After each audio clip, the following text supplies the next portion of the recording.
નમસ્કાર ખેડૂત મિત્રો, આજે આપણે સરદારના હલેન્ડા ગામે છે અને અશોકભાઈ આપણા ખેડૂત છે.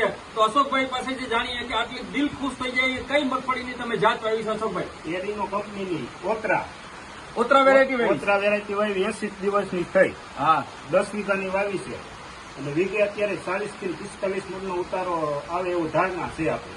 તો મિત્રો ક્વોલિટી બહુ સારી છે. મિત્રો અશોકભાઈના કહેવા પ્રમાણે ઓતરા વેરાયટી વાવી છે. આપણો બિયારણનો પ્લોટ છે. કોઈ પણ પ્રકારનું કેમિકલ ખાતર, નાઇટ્રોજન કે યુરિયા કે ડીએપી વાપર્યું, માત્ર દેશી ખાતર ઉપર એને મગફળી કરેલી છે. અને અત્યારે જે મગફળી તમે જુઓ તો આ મગફળી 40 થી 50 મણ વીઘે થાય એવી છે. અને મિત્રો આજે ઓતરા જે વેરાયટી છે એના વિશે ખાસ બધાને સમજવાનું છે કે જે ઉભળી વેરાયટીઓમાં જે અત્યારે છેલ્લામાં છેલ્લી લેટેસ્ટ અને સૌથી સારું ઉત્પાદન આપતી જો કોઈ વેરાયટી છે તો એ આ ઓતરા વેરાયટી છે. અને ઓતરા વેરાયટીના દાણાની ક્વોલિટી પ્યોર એક્સપોર્ટ ક્વોલિટી છે. બધા એક સરખા દાણા થાય છે, વ્હાઇટ કલરના દાણા થાય છે.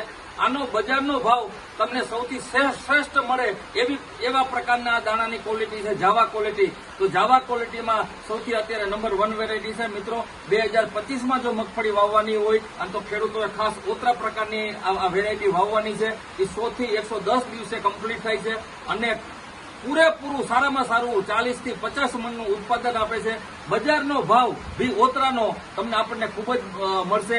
અમારી રેનો કંપનીમાં મીનાક્ષી આવે છે અને અરીનો કંપનીમાં ઓતરા આવે છે. આ બે વેરાયટી અત્યારે સર્વશ્રેષ્ઠ વેરાયટી જાવા ક્વોલિટીમાં ગણાય છે.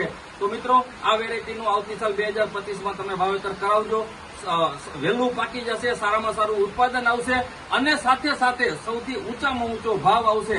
જો તમે નવા વિજ્ઞાન સાથે નવા સંશોધન વાળી વસ્તુ વાપરશો, વેરાયટીઓ વાપરશો તો ખેતીમાં ખૂબ જ નફો અને ખેતીમાં ખૂબ જ ફાયદો થાય એવું દેખાય છે. આવા અમારા સૌરાષ્ટ્રમાં આ વખતે બિયારણના ઘણા બધા ઓતરાના પ્લોટ છે અને આજે અમે દરેક ઓતરાના પ્લોટની મુલાકાત લઈ અને ખેડૂતોને અમારા બિયારણના પ્લોટ વ્યવસ્થિત રીતે સાચવે એ રીતે અમે એનું સંચાલન કરીએ છીએ. તો ઓતરા વેરાયટી આવતીકાલ માટેની સર્વશ્રેષ્ઠ વેરાયટી છે.